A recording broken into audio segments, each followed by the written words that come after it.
तो आज जो चैप्टर हम शुरू करने वाले हैं दैट इज नेशनल इनकम। ये चैप्टर हमने बिल्कुल बड़े तसल्ली से करना है, जल्दबाजी हमें नहीं है। महीने से ज़्यादा भी टाइम लग जाएगा तो भी कोई प्रॉब्लम नहीं है। बार बार एक ही चीज़ को करने से बेटर है कि हम उसको एक बार में अच्छे से कर लें।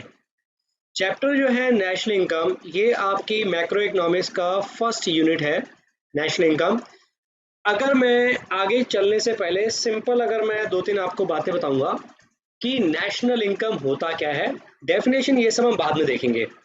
सबसे पहले आपको ये पता होना चाहिए कि नेशनल इनकम एक नेशनल कॉन्सेप्ट है, ना कि एक डोमेस्टिक कॉन्सेप्ट है।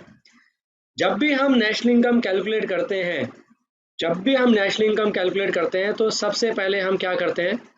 सबसे पहले हम डोमेस्टिक इनकम निकालते हैं। सबसे पहले हम अपनी कंट्री की डोमेस्टिक इनकम निकालते हैं। कैसे निकालते हैं वो सब बात की बात है। Plus income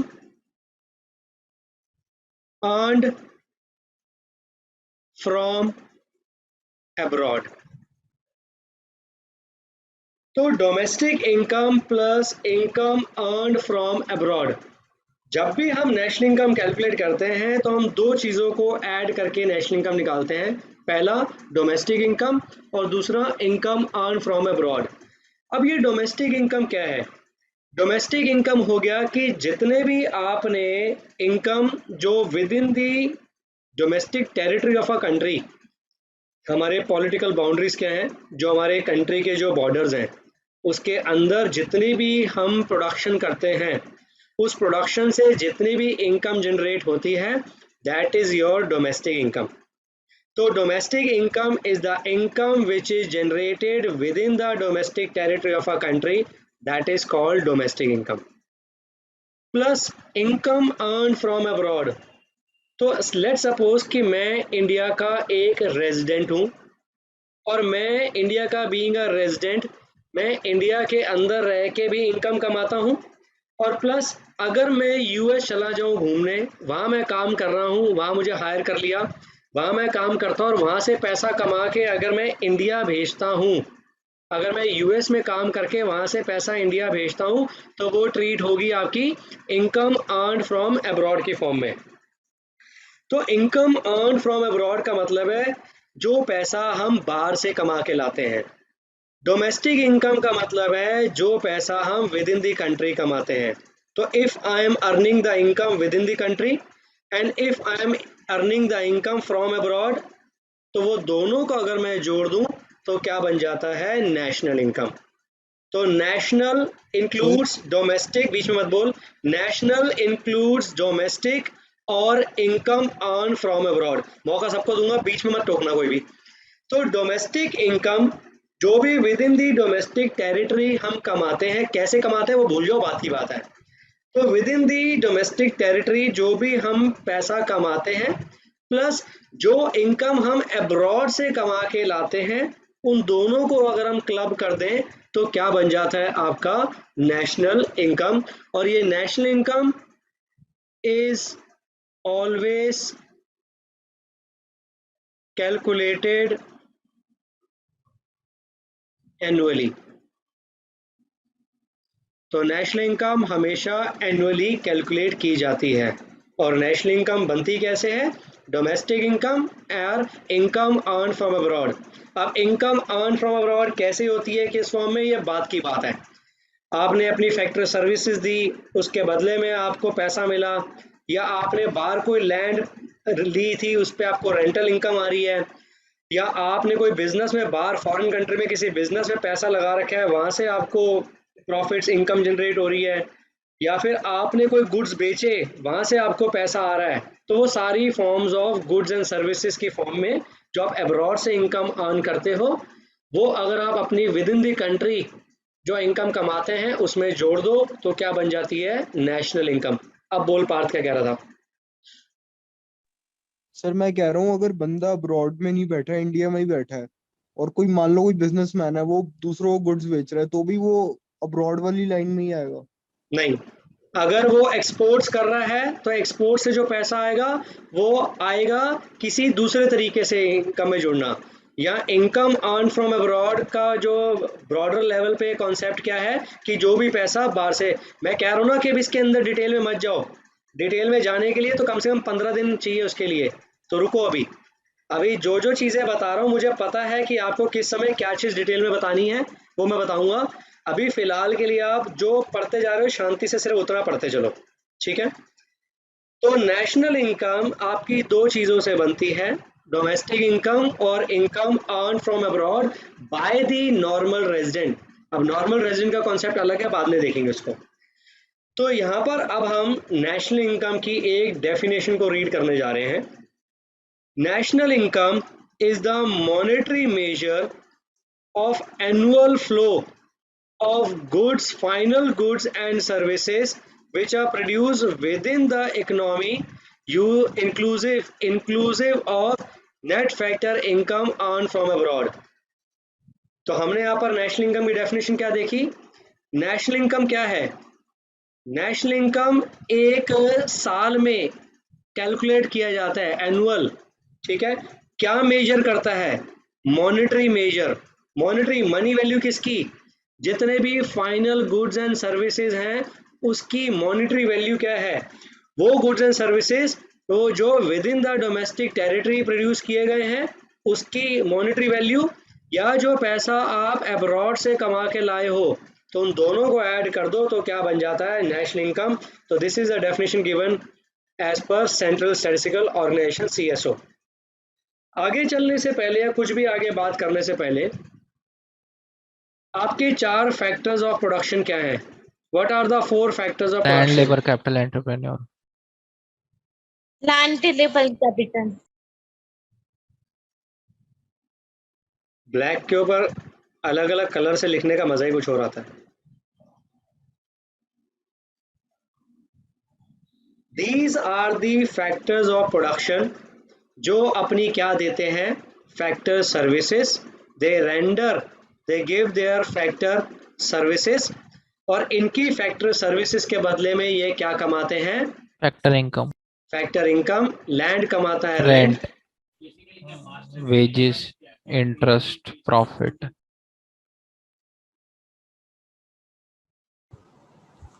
Profit. So these factors render their factor services and earn factor income in the form of rent, wage, interest and profit। ठीक है, तो ये सिंपल टर्म में हमने देखा 4 रिसोर्सेज हैं। अब एक टर्म मैंने आपको पढ़ाई थी जिसको हम बोलते हैं GDP। What is GDP, the definition for GDP, मुझे प्रॉपर डेफिनेशन चाहिए, कौन सुनाएगा। The total value of final goods and services produced within an economy in a year.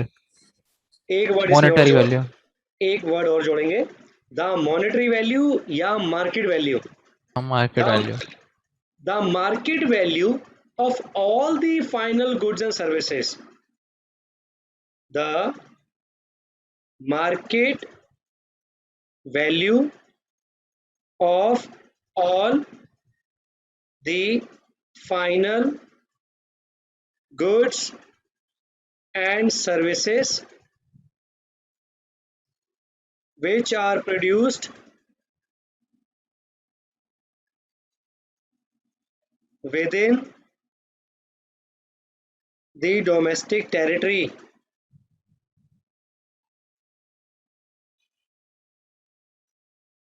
of a country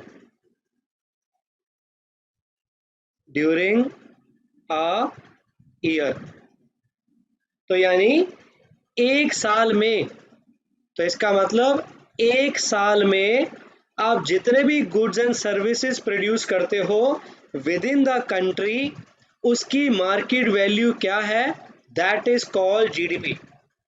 तो GDP is the market value, GDP is the market value of all the final goods and services, GDP is the market value of all the final goods and services which are produced within the domestic territory of a country during a year is called GDP, and GDP is nothing but production। तो GDP क्या है, production. तो जितने भी goods and services, let suppose मैं goods लेता हूं जैसे पेन, मार्कर, जैसे मैंने लिए आपके गुड्स में पेन, मार्कर, चेयर, फोन, आप मुझसे कोचिंग ले रहे हो, मेरी सर्विसेज ले रहे हो, आप इंटरनेट की सर्विसेज ले रहे हो एंड एक्सेट्रा। तो ये क्या है, these all are the goods and services. और इन हर गुड्स एंड सर्विसेज की कोई मॉनेटरी वैल्यू होती है, यानी ये आपके जो गुड्स हैं इसकी मॉनेटरी वैल्यू क्या है। पेन की मॉनेटरी वैल्यू क्या है, सपोज 20, मार्कर की 30, चेयर की मान लो 400, फ़ोन की लेट सपोज 10,000, आप में से क्लासेस ले रहे हो सपोज 1500, इंटरनेट कनेक्शन आपने उसकी सर्विसेज ली सपोज 800। तो जितने भी गुड्स एंड सर्विसेज हैं उनकी जो मार्केट वैल्यू होती है, ठीक है, तो ये गुड्स एंड सर्विसेज जो आप एक साल में कंट्री के अंदर प्रोड्यूस करते हो, with in the country produce करते हो, उनकी जो मार्केट वैल्यू हम एस्टिमेट करते हैं, मेजर करते हैं, दैट इज योर जीडीपी। तो GDP means production of final goods and services, और उसकी मार्केट वैल्यू यानी जीडीपी, प्रोडक्शन की, हर गुड्स एंड सर्विसेज की कुछ ना कुछ मॉनेटरी वैल्यू होती है। तो यानी जीडीपी यानी प्रोडक्शन, जीडीपी यानी प्रोडक्शन, प्रोडक्शन की मॉनेटरी वैल्यू होती है। इसका मतलब आप ये प्रोडक्शन करके बेचते हो और उसके बदले में आपको ये पैसा मिलता है। तो आपने प्रोडक्शन से क्या जनरेट करते हो, इनकम, और इनकम आगे क्या होती है, स्पेंट एक्सपेंडिचर। तो आप जो भी प्रोडक्शन करते हो गुड्स एंड सर्विसेज की, उससे जो भी आपकी ये इनकम जनरेट होती है बेच के, उस इनकम को क्या किया जाता है, खर्च किया जाता है। कैसे, वो प्रोसेस अभी देखते हैं। यहाँ तो कोई डाउट किसी को जो अभी हमने देखा? इसके आगे पीछे कुछ मत पूछना, जितना कराया उसमें कोई डाउट है? No No, sir. sir. Okay, now sir हाँ, सर ये एफओपी क्या था? Factors of production. नाउ आपकी इकोनॉमी में 3 इकोनॉमिक एक्टिविटीज होती हैं। सबसे पहली इकोनॉमिक एक्टिविटी होती है प्रोडक्शन, दूसरी इकोनॉमिक एक्टिविटी होती है आपकी कंजम्पशन, और तीसरी होती है आपकी डिस्ट्रीब्यूशन। ठीक है, these are the economic activities of the country. Production हम किससे करते हैं, land, labour, capital and entrepreneur की सर्विसेज लेके। तो प्रोडक्शन की जाती है फैक्टर्स ऑफ प्रोडक्शन की सर्विसेज लेके, इनकी सर्विसेज लेके गुड्स प्रोड्यूस किए जाते हैं और उन गुड्स को फिर मार्केट में बेचा जाता है, और वो गुड्स कंज्यूम करता है कौन, कंज्यूमर। कंज्यूमर गुड्स को कंज्यूम करेगा, जैसे ये गुड्स हैं इनको कंज्यूम करेगा तो उसके बदले में ये खर्चा करेगा। तो ये जो खर्चा कंज्यूमर करता है वो प्रोड्यूसर की क्या बन जाती है, इनकम। और प्रोड्यूसर उस इनकम को फिर क्या करता है, डिस्ट्रीब्यूट, किसके बीच में, इन लोगों के बीच में। प्रोड्यूसर ने लैंड की सर्विसेज ली थी प्रोडक्शन करने के लिए, तो प्रोड्यूसर क्या करेगा, लैंड पे रेंट देगा। प्रोड्यूसर ने लेबर की सर्विसेज ली थी तो उसको क्या दे देगा, वेजेस। कैपिटल की सर्विसेज पे इंटरेस्ट पे कर देगा, और एंटरप्रेन्योर अपना क्या रख लेगा, प्रॉफिट। तो इसका मतलब जितने भी फैक्टर्स ऑफ प्रोडक्शन हैं वो क्या जनरेट करते हैं, factor income in the form of rent, wage, interest and profit. ठीक है, सिंपल थ्योरी है। नाउ ये आपके 3 बेसिक इकोनॉमिक एक्टिविटीज हैं जहां पर प्रोड्यूसर प्रोडक्शन करता है फैक्टर्स ऑफ प्रोडक्शन की हेल्प से, उस प्रोडक्शन का वो मार्केट में बेचता है कुछ मॉनेटरी वैल्यू लगा के, कंज्यूमर उसे कंज्यूम करता है और खर्चा करता है, तो कंज्यूमर का खर्चा प्रोड्यूसर की इनकम बन जाती है, और प्रोड्यूसर उस इनकम को क्या करता है, डिस्ट्रीब्यूट करता है अमंग फैक्टर्स ऑफ प्रोडक्शन। तो और ये प्रोसेस कंटिन्यूसली चलता रहता है। अभी मैं आगे इसको डिटेल में भी समझाऊंगा आपको। तो ये प्रोसेस कंटिन्यूसली चलता रहेगा कि प्रोड्यूसर ने प्रोडक्शन की, कंज्यूमर ने कंज्यूम किया, खर्चा किया, वो खर्चा प्रोड्यूसर की इनकम बन गई, प्रोड्यूसर उस इनकम को डिस्ट्रीब्यूट करेगा, जिनकी सर्विसेज ली थी, ये लोग आगे एक्सपेंडिचर खर्चा करेंगे तो प्रोड्यूसर फिर तो और माल बनाएगा, तो ये चलता रहेगा। इसको बोलते हैं आपका सर्कुलर फ्लो ऑफ इनकम। ठीक है, this is called a circular flow of income, the movement of income between in a cycle, circular flow cycle. ये सब अभी आपको मैं डिटेल में भी कराऊंगा। ठीक है, नाउ ये तो हमने कुछ बेसिक चीजें देखी यहाँ पे, राइट।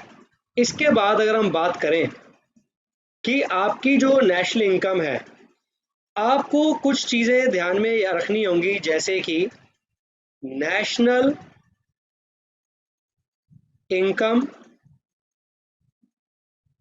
या नेशनल प्रोडक्ट एक ही बात है। नेशनल इनकम या नेशनल प्रोडक्ट एक की बात है। प्रोडक्ट मतलब प्रोडक्शन, तो नेशनल लेवल पे जो भी प्रोडक्शन हुई है उसकी जो मॉनेटरी वैल्यू है, तो दैट इज नेशनल इनकम। तो नेशनल इनकम या national product means the same thing. और जीडीपी क्या है? जीडीपी भी आपकी इनकम है, लेकिन कौन सी? जीडीपी आपकी डोमेस्टिक इनकम है, ग्रॉस डोमेस्टिक प्रोडक्शन। ग्रॉस मतलब टोटल, डोमेस्टिक मतलब with in the country, product मतलब प्रोडक्शन। तो domestic with in the country, या टोटल जो गुड्स एंड सर्विसेज की मॉनेटरी वैल्यू, तो that means domestic income eight gross level, right. ये कुछ बेसिक टर्म्स थी जो मैंने आपको बताई। नाउ इसके बाद आपको कुछ चीज़ें नेशनल इनकम से रिलेटेड पता होनी चाहिए, विच इज़ वेरी इंपॉर्टेंट। तो नेशनल इनकम से रिलेटेड क्या क्या चीज़ें आपको पता होनी चाहिए? National income related concept. सबसे पहली चीज़, अगर हम नेशनल इनकम रिलेटेड कॉन्सेप्ट की बात करते हैं, तो सबसे पहली बात, नेशनल इनकम जो है it is calculated annually. National income आप साल में एक बार कैलकुलेट करते हो। Second, national income is an earning concept. It's an earning concept and not a transfer concept या transfer receipts. National income is a earning concept, तो it includes only what you earn. तो जो भी आप earn करते हो वो national income में इंक्लूड होता है, जो आप रिसीव करते हो वो नेशनल इनकम में इंक्लूड नहीं होता। तो अर्निंग कॉन्सेप्ट की अगर मैं बात करता हूं, तो अर्निंग कॉन्सेप्ट का यह मतलब है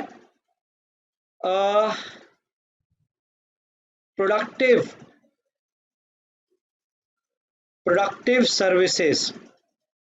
तो यानी जो भी आप इकोनॉमी के लिए प्रोडक्टिव सर्विसेज दोगे, उस प्रोडक्टिव सर्विसेज के बदले में जो पैसा आप कमाओगे, अर्न करोगे, वो पैसा जो है नेशनल इनकम में जाएगा। जो कोई प्रोडक्टिव सर्विसेज जो इकोनॉमी की ग्रोथ, जीडीपी को बढ़ाए, ऐसी प्रोडक्टिव सर्विसेज से जो आप पैसा कमाओगे वो नेशनल इनकम में इंक्लूड होगा, and not the transfer receipt. यानी अनप्रोडक्टिव सर्विसेज या अनप्रोडक्टिव एक्टिविटीज से जो पैसा आएगा वो नेशनल इनकम में नहीं जाएगा। अब जैसे मैं किसी फैक्ट्री में काम कर रहा हूँ और फैक्ट्री में मैं कुछ प्रोडक्टिव सर्विसेज दे रहा हूँ ताकि फैक्ट्री की ग्रोथ हो, प्रोडक्शन बढ़े, और वो प्रोडक्शन कंट्री की इकोनॉमी की वेलफेयर में काम आए। ठीक है, या मैं किसी स्कूल में पढ़ा रहा हूँ, या मैं आपको पढ़ा रहा हूँ और आपको पढ़ा के मैं एक प्रोडक्टिव एक्टिविटी कर रहा हूँ कि आप एक ह्यूमन कैपिटल ट्रक कन्वर्ट होगे। मैं आपको पढ़ा रहा हूँ, आपकी नॉलेज बढ़ रही है, आपकी स्किल्स बढ़ रही हैं, आप इकोनॉमी की जीडीपी में अपनी सर्विसेज दोगे, फ्यूचर में अपना कंट्रीब्यूशन दोगे। ठीक है, मेरे पास लैंड है, मैं अपनी लैंड की सर्विसेज दे रहा हूँ इकोनॉमी को, और मेरी लैंड पे economy goods and services produce करेगा, इकोनॉमी की जीडीपी को बढ़ाएगा, इकोनॉमी की वेलफेयर होगी, तो यानी मैं उस लैंड पे रेंट कमाऊंगा, ठीक है। या फिर मेरा पैसा है, मैंने अपने पैसे को इकोनॉमी में लगा रखा है, फैक्ट्री वालों को दे रखा है, बैंक को दे रखा है, बैंक उसे आगे लोन की फॉर्म में दे रहा है, फैक्ट्री वाले मेरे पैसे को यूज करके जीडीपी बढ़ा रहे हैं इकोनॉमी की, तो प्रोडक्टिव एक्टिविटी है, प्रोडक्टिव सर्विसेज की बात हो रही है, ठीक है। तो उससे जो पैसा आता है वो आपका अर्निंग होती है, जो आप पैसा कमाते हो। ट्रांसफर रिसीट के एग्जांपल क्या होंगे, कोई बताएगा? फिर बेगर को पैसे देना, और क्या कहते हैं, ओल्ड एज पेंशन हो गई, और old age unemployment pension, allowances, old age pension, unemployment allowance, current charity, transfer made by government या कैपिटल ट्रांसफर। सिंपल सिंपल ले रहा हूँ मैं भी, charity, donations, pocket money given by father to his son, scholarship, beggar भिखारी को भीख देना, तो ये सब क्या है, अनप्रोडक्टिव सर्विसेज। अब ये जितने फ्लड भी, रिलीफ के लिए पैसे देना स्टेट्स वगैरह को। बिल्कुल, ट्रांसफर रिसीट, ट्रांसफर रिसीट का मतलब है कि हमने किसी को पैसे दिए, उसके बदले में उसने हमारी इकोनॉमी की वेलफेयर के लिए कोई भी प्रोडक्टिव काम यूनिलेटरल नहीं किया, ट्रांजैक्शन है। ठीक है। तो आप एक चीज को और माइंड में, आप इसका ध्यान, आप इसको मतलब आपको एक हिंट देता हूँ, लिखने में इजी रहेगा। ट्रांसफर पेमेंट या ट्रांसफर रिसीट हमेशा हमेशा क्या होती है, यूनिलेटरल। यूनिलेटरल।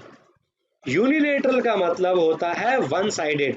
मैंने भिखारी को पैसे दिए, भिखारी ने उसके बदले में मेरे लिए कोई काम नहीं किया।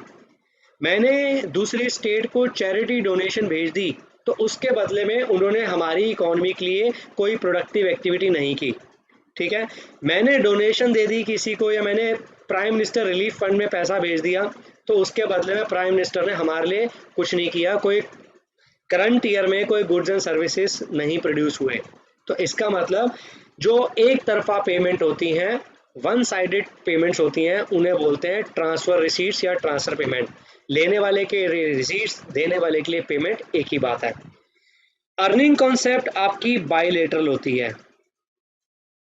बाइलेटरल का मतलब है हमने इकोनॉमी की ग्रोथ के लिए अपनी प्रोडक्टिव सर्विसेज दी, हमने कुछ ऐसा काम किया जिससे इकोनॉमी की जीडीपी बढ़ेगी, इकोनॉमी में गुड्स एंड सर्विसेज का फ्लो बढ़ेगा, तो इकोनॉमी हमें उसके बदले में, हमारी सर्विसेज के बदले में हमें पैसा देगी।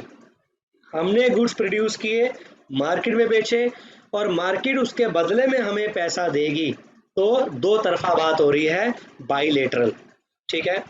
तो दो चीजें अभी हमने क्या देखी, कि नेशनल इनकम एक तो साल में एक बार कैलकुलेट होती है, दूसरा नेशनल इनकम एक अर्निंग कॉन्सेप्ट है, जो कि प्रोडक्टिव एक्टिविटी करने के बाद हम कमाते हैं पैसा, और ट्रांसफर रिसीट या ट्रांसफर कॉन्सेप्ट नहीं है, जहां पर आप बिना किसी प्रोडक्टिव एक्टिविटी के पैसा वन साइडेड ले रहे हो या दे रहे हो, ठीक है। थर्ड,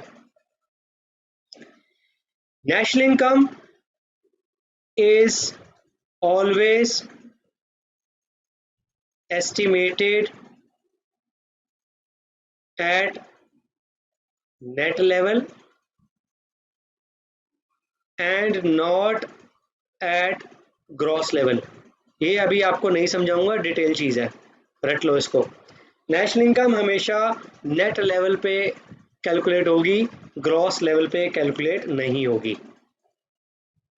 नेशनल सर इनकम, जैसे अकाउंट्स में ग्रॉस प्रॉफिट और नेट प्रॉफिट होता है उसी तरह। हाँ, national income is always estimated at factor cost and not at market price. अब नेशनल इनकम हमेशा फैक्टर कॉस्ट पे एस्टिमेट किया जाता है, मार्केट प्राइस पे एस्टिमेट नहीं किया जाता। Next line, national income includes while calculating national income we always consider final goods and not intermediate goods। हम हमेशा फाइनल गुड्स को कंसिडर करते हैं, इंटरमीडिएट गुड्स को कंसिडर नहीं करते, क्योंकि इंटरमीडिएट गुड्स कंसिडर करने पे डबल काउंटिंग की प्रॉब्लम आती है। क्या सब है, बात की बात है, ठीक है। तो ये कुछ बेसिक रिलेटेड कंसेप्ट्स हैं, आपको पता होने चाहिए कि नेशनल इनकम जो है आपकी एनुअली साल में एक बार कैलकुलेट होती है। नेशनल इनकम एक अर्निंग कॉन्सेप्ट है और ना कि एक ट्रांसफ़र कॉन्सेप्ट। नेशनल इनकम हमेशा नेट लेवल पे निकलती है और ना कि ग्रॉस लेवल पे, और नेशनल इनकम हमेशा फैक्टर कॉस्ट पे निकाली जाती है, ना कि मार्केट प्राइस पे। नेशनल इनकम में हम हमेशा फाइनल गुड्स को लेके जाते हैं, ना कि इंटरमीडिएट गुड्स को, ठीक है। तो ये चीज़ें, और एक और इसमें ले सकते हैं point. National income is a national concept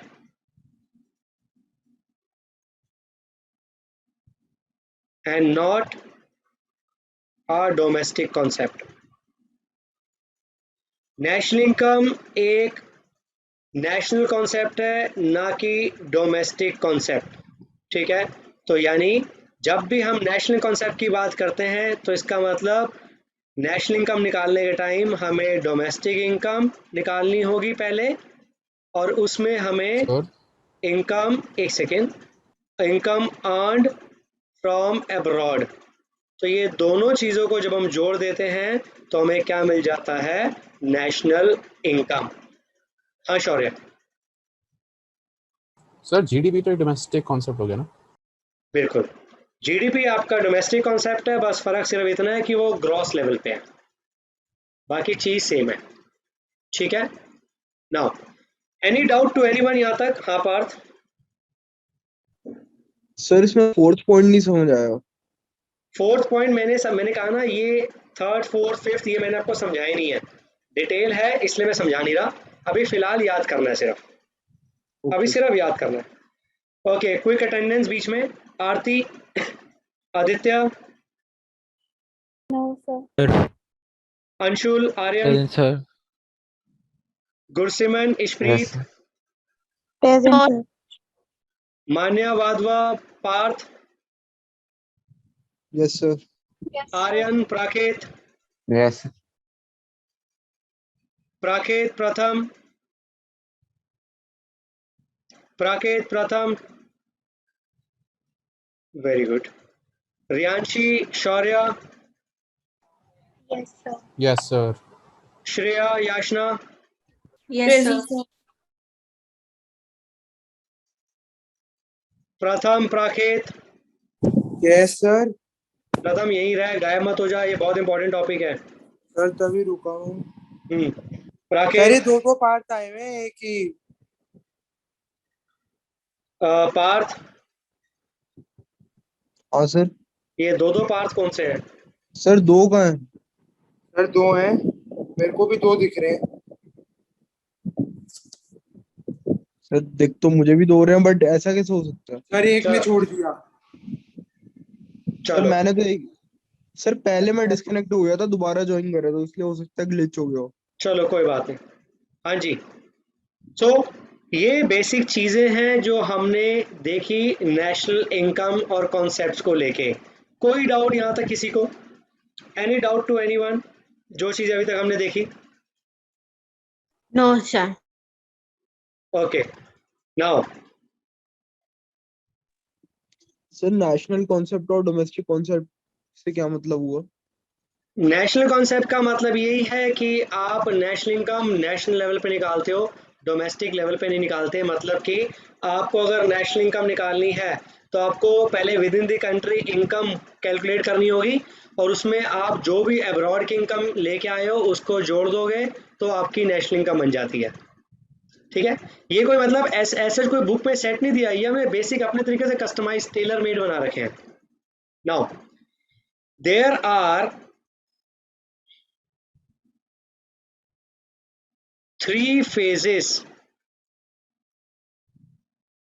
of income। National income आपके 3 फेजेस में कैलकुलेट की जाती है। National income is always calculated in 3 phases. The first phase, generation phase, which is known as production phase. Second is आपका distribution phase,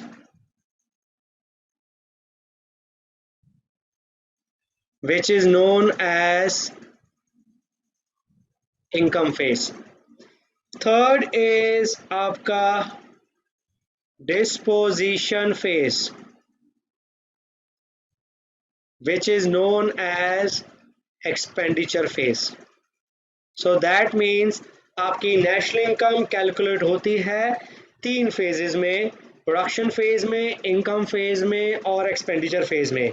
और बहुत अच्छी बात क्या है कि तीनों फेजेस में जब आपको नेशनल इनकम निकालनी होगी तो आप सबसे पहले तीनों फेजेस में डोमेस्टिक इनकम निकालोगे और उस डोमेस्टिक इनकम में आप एब्रॉड की इनकम जोड़ दोगे जो आप कमा के लाए हो, तो वो आपकी क्या बन जाएगी, नेशनल इनकम।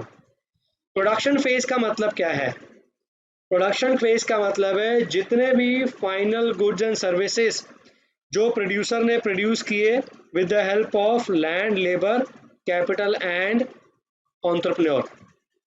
डिस्ट्रीब्यूशन या इनकम फेज का मतलब है जितने भी गुड्स एंड सर्विसेज प्रोड्यूस हुए, उन गुड्स एंड सर्विसेज प्रोड्यूस करके जो इनकम जनरेट हुई, उस इनकम को आप कैसे डिस्ट्रीब्यूट कर रहे हो among rent, wage, interest and profit among the factors of production.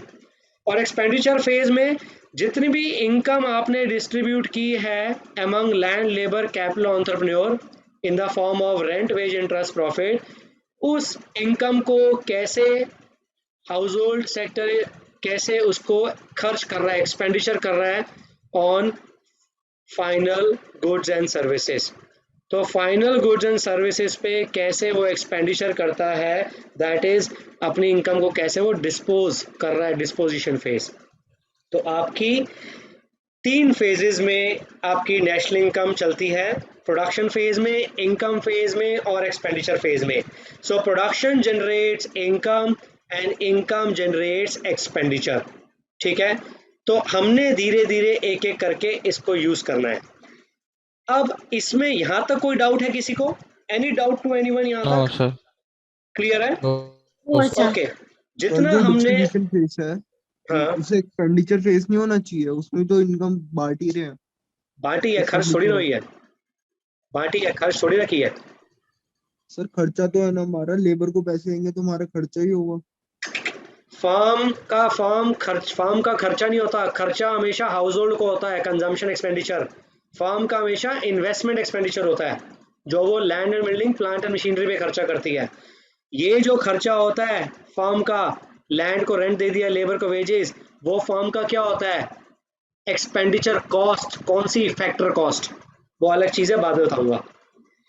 अब ये जो जितना हमने टॉपिक किया है, हाँ प्रथम, सर इस चैप्टर में कितनी चीजें हैं? बहुत बेशुमार। एक भी क्लास छूट गई ना, पूरा चैप्टर बर्बाद है आपका, सच बताओ। कसम से। ये पूरा चैप्टर में एक सर भी इतनी क्लास इधर हो गई ना तो गड़बड़ हो जाएगी, आप हिल नहीं सकते। और ये चैप्टर में कोई भी अगर हिला तो सीधा पेरेंट्स को मैं फोन करूंगा इमीडिएटली कि अगला आपका बच्चा अगले 3 क्लासेस में नहीं आएगा। और मतलब पूरे चैप्टर ही? बैठना पड़ेगा, बहुत इंपॉर्टेंट है और सबसे ज्यादा लोग परेशान भी इसमें होते हैं। और इस चैप्टर का भी डैडी है एक, जो कि हम सबसे लास्ट में उठाएंगे, जो 1.5 महीने का चैप्टर है, दैट इज तो कॉल्ड, इनकम है ना हम बिल्कुल उसमें सब कुछ आ जाएगा जो हम बाद में करेंगे। कौन सा चैप्टर है? Income and income employment and theory. Employment theory, वो तो अलग ही लेवल है, इससे भी मजेदार चैप्टर है वो। सर चलिए, सर तो मतलब स्कूल के पेपर में इसके लिए चिट्स बनानी पड़ेंगी, नहीं बनानी पड़ेंगी? मर्जी है तेरी। चलो, ठीक है सर। अब ये टॉपिक आज के लिए हम यहीं रोक रहे हैं। अब इसकी पीडीएफ फटाफट डिस्कस कर लेते हैं जितना हमने पढ़ा है। तो मैं आपके साथ स्क्रीन दूसरी शेयर कर रहा हूँ, पीडीएफ वाली, फटाफट साथ साथ देखेंगे। पीडीएफ इस चैप्टर में मैं आपको साथ साथ चलाऊंगा ताकि आपकी साथ साथ रिवीजन होती जाए। ओके, तो आपने सबसे पहले डेफिनेशन देख ली क्या होती है, व्हाट इज द डेफिनेशन, ये आप देख चुके हो। What is the definition for national income? National income is the monetary measure, money value of all the annual flow, पूरे साल में जितने भी फाइनल गुड्स एंड सर्विसेज का फ्लो होता है उसकी मॉनेटरी वैल्यू क्या है, और वो गुड्स एंड सर्विसेज जो विद इन द कंट्री कमाए गए हैं प्लस जो पैसा बाहर से आ रहा है उनको ऐड कर दो तो वो क्या बन जाता है, नेशनल इनकम। ठीक है, नेशनल इनकम आपकी 3 फेजेस में निकल के आती है, और वो 3 फेजेस क्या हैं? सबसे पहली फेज है आपकी जनरेशन फेज। इस फेज में firm goods and services produce करते हैं with the help of factor services. तो फैक्टर सर्विसेज की हेल्प से जितने भी गुड्स एंड सर्विसेज प्रोड्यूस होते हैं दैट कम्स अंडर आपके प्रोडक्शन फेज या जनरेशन फेज। दूसरा आता है आपका डिस्ट्रीब्यूशन फेज। इसमें जितने भी flow of factor income, rent, wage, interest and profit जो फर्म अपने हाउस होल्ड को देता है that is known as income phase या फिर आपका डिस्ट्रीब्यूशन फेज। तीसरा आता है आपका डिस्पोजिशन फेज। इस फेज में जितनी भी income factors of production receive करता है वो स्पेंड की जाती है किस पे, गुड्स एंड सर्विसेज। सर फिर दो पार्ट आ गए। चल छोड़ना उसको। तो जितने भी गुड्स एंड सर्विसेज प्रोड्यूस हुए हैं जो फर्म ने प्रोड्यूस किए हैं, ठीक है, उसको थर्ड फेज में कैसे, एक्सपेंडिचर फेज में कैसे खर्च किया जाता है गुड्स एंड सर्विसेज बाय करने के लिए, that is called disposition phase. तो प्रोडक्शन फेज में प्रोडक्शन की जाती है, उससे जो इनकम जनरेट होती है वो इनकम डिस्ट्रीब्यूट की जाती है, और वो इनकम जो है आगे खर्च की जाती है। खर्च करने के बाद दोबारा से और प्रोडक्शन होती है और इनकम जनरेट होती है और एक्सपेंडिचर चलता है। तो आपका इसे बोलते हैं सर्कुलर फ्लो ऑफ इनकम, जो कि हमने नेक्स्ट क्लास में देखना है। तो नेक्स्ट क्लास में जो हम चैप्टर करेंगे वो चैप्टर क्या है आपका, that chapter is circular, topic is circular flow of income, how the income flows between different sectors. 2 minute का टॉपिक है, फटाफट देख लो। हमारी इकोनॉमी में there are 4 sectors. There are 4 sectors in the economy. Household sector, हम आप लोग household sector का पार्ट हैं, जिनका काम होता है कंजम्पशन एक्सपेंडिचर, चीज़ों को कंज्यूम करने पे खर्चा करना, गुड्स एंड सर्विसेज कंज्यूम करने पे।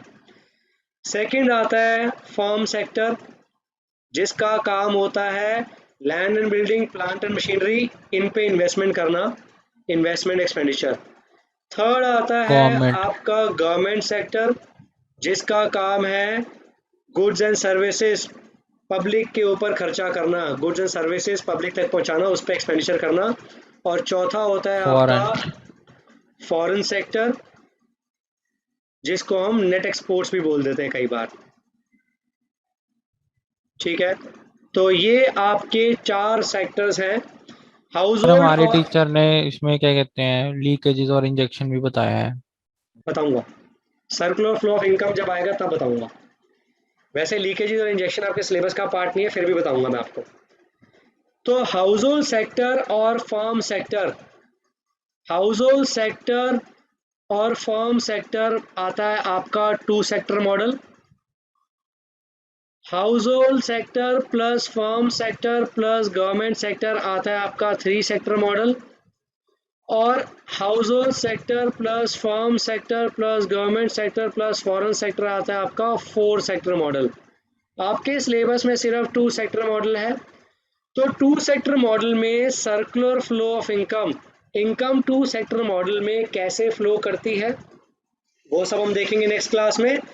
और 3 और 4 सेक्टर मॉडल में कैसे फ्लो करती है ये मैं आपको सिर्फ एक बार आपको आइडिया दूंगा, बताऊंगा कि 3 और 4 सेक्टर में कैसे यूज होती है with financial market, with financial market. तो ये आपको सिर्फ मैं आपको वैसे ही आपकी नॉलेज एनहांस करने के लिए 2 मिनट के लिए समझा दूंगा। Otherwise 2 sector model is in your syllabus, जो हम नेक्स्ट क्लास में करेंगे। ठीक है, तो in the next class we are going to take the first topic. कल अगली क्लास से आपका शुरू होता है नेशनल इनकम, जिसका सबसे पहला टॉपिक हम शुरू करेंगे सर्कुलर फ्लो ऑफ इनकम। ठीक है, नाउ